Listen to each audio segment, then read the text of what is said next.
পারিবারিক শান্তির উপায় একজন প্রশ্ন করেছেন, শুরুতেই সন্তান নিয়ে নেওয়া, এটাতে কি পারিবারিক শান্তির একটা সূচনা হয় কিনা? এটা আমার মনে হয় এই প্রশ্নটার অনেকগুলো দিক আছে। আচ্ছা। এটার ধর্মীয় দিক আছে, এটার সাইকোলজিক্যাল দিক আছে, কিংবা স্বাস্থ্যগত দিকও থাকতে পারে।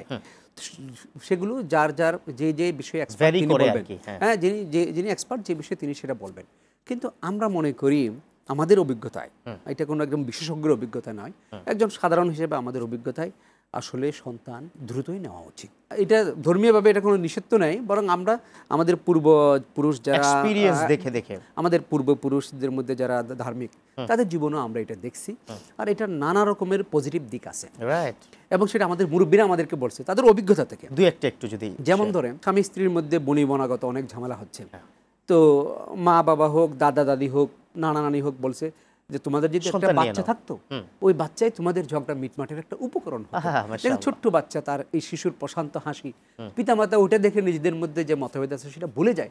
আপনি বহু মানুষের কাছে শুনবেন সন্তানের জন্য তাদের সংসার স্যাক্রিফাইস করছে, যে সন্তানের দিকে তাকিয়ে হলেও সংসার চলবে। আরো বিষয় আছে, এটা তো একটা দিক। আর একটা, যদি আপনি আপনার জীবনের পরিকল্পনার কথা বলেন, আপনার যদি সংসার, যদি আর্লি সংসারে যদি আপনার সন্তান আসে, তাহলে এই সন্তান বড় হবে, তার লেখাপড়ার ব্যাপার আছে, তো এইসব কিছুতে পিতামাতার তত্ত্বাবধানটা সহজ হয়। মানে এটা যদি আপনার এরকম বলেন যে একটা যুবক 30 বছরে গিয়ে বিয়ে করলো, বা 35-এ ধরি, আমাদের দেশে এখন লেট ম্যারেজও হচ্ছে, সেটা যদি হয়, তাহলে সে যদি আবার আরও 10 বছর পরে করে, তাহলে তার 45 ওই বয়সে গিয়ে শিশু সন্তানের বাবা অনেকটা কি দাদার মতো মানে পরিস্থিতি হয়ে যায়। তারপরে ওই সন্তানকে লালন পালন করা হয়তো সে খুব বেশি, যদিও মানে জীবন মৃত্যু আল্লাহর হাতে। তারপরে আমরা তো একটা মানে সম্ভাব্য জীবন ধরি বাংলাদেশে, এখন গড় আয়ু হয়তো 70। তো এই কারণে আরেকটা ব্যাপার আছে, একটা হচ্ছে যে সন্তানের লালন পালনের বিষয়, আরেকটা বিষয় হচ্ছে এটা সায়েন্টিফিক গবেষণায় সত্য, মেয়েদের বয়স বেড়ে গেলে সন্তান গর্ভধারণের সম্ভাবনা কমে যায়। এবং এটা আমরা আমাদের অভিজ্ঞতার অংশ, আপনারও হয়তো অভিজ্ঞতার অংশ। আপনি দেখবেন অনেক মেয়ে দেরি করে বিয়ে করছে, আরো দেরি করে সন্তান নিতে চাইছে, পরে দেখা যাচ্ছে সন্তানই হয় না, নিঃসন্তান হিসেবে থেকে গেছে। এই নানা দৃষ্টিকোণে ইভেন এটা তো মেডিকেল সায়েন্স আপনার সাথে স্যার আমি একটু শেয়ার করি। ওভারি নামে মেয়েদের একটা অর্গান আছে, ওভারিতে দুই পাশে দুটো পাইপ আছে। আপনার স্পামটা কিন্তু ওভারি ভেদ করে ভিতরে মানে ডিম্বাণু শুক্রাণুর মহামিলনটা হয় না, এবং এটার মৌলিক কারণটাই হচ্ছে মেয়েটা একটু স্থূলকায় হয়ে গেলে এই জন্য আর্লিতে তুমি সন্তান নিয়ে নাও। এখন মনে হয় মেডিকেল সায়েন্স এটা খুব বেশি উৎসাহ প্রদান করছে।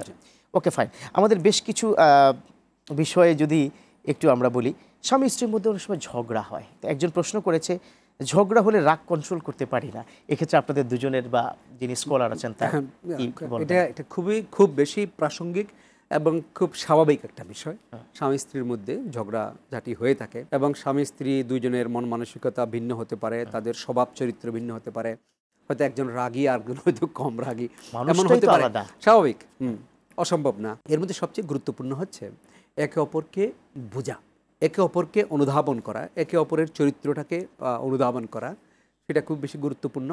অনেক সময় রাগের মাথায় যে সমস্ত কথা বলে সেগুলোর জন্য কিন্তু পরবর্তীতে আফসোস করে। তাহলে এখন একজন হয়তো একটু বেশি রাগ, আরেকজন যদি এটা মেনে নেয় যে না, ওর হয়তো রাগ বেশি, সে এই জন্য রাগ করেছে, তো এটা যদি একটু সময় দেয়, তাহলে হয়তো যে রাগ করেছে সেই হয়তো ওর কাছে এসে ক্ষমা প্রার্থনা করে একটা সময় যে আসলে ভুল হয়ে গেছে। এই কারণে একটা বড় উপায় হচ্ছে দুইজন সমান তালে রাগ প্রদর্শন না করা, সমান্তরে রাগ সংবরণ করা না। হ্যাঁ, একজন যদি বেশি রেগে যায়, আরেকজন একটু স্লো মোশনে যাওয়া, তাহলে একপাক্ষিক রাগ করা যায় না।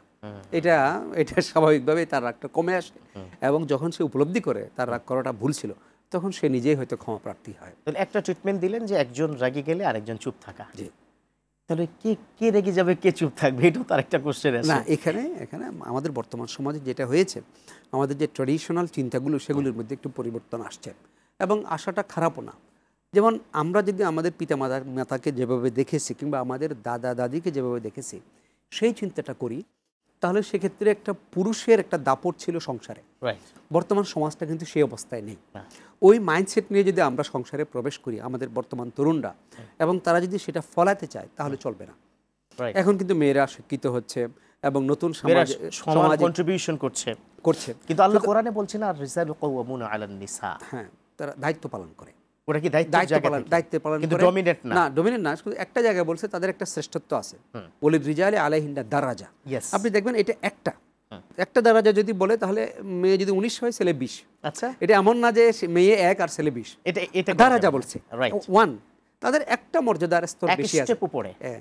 রাইট। তো সেই জিনিসটা মাথায় রেখে এখন আপনি এটা সংসারের নিয়মটা আপনি ওই গণিতের মতো করে দিতে পারবেন না, যে যেহেতু এক দরজা উপরে পুরুষ এক দরজা বেশি রাগ করবে, মেয়ে একটু কম করবে, এরকম গণিতের মতো সংসার চলে না।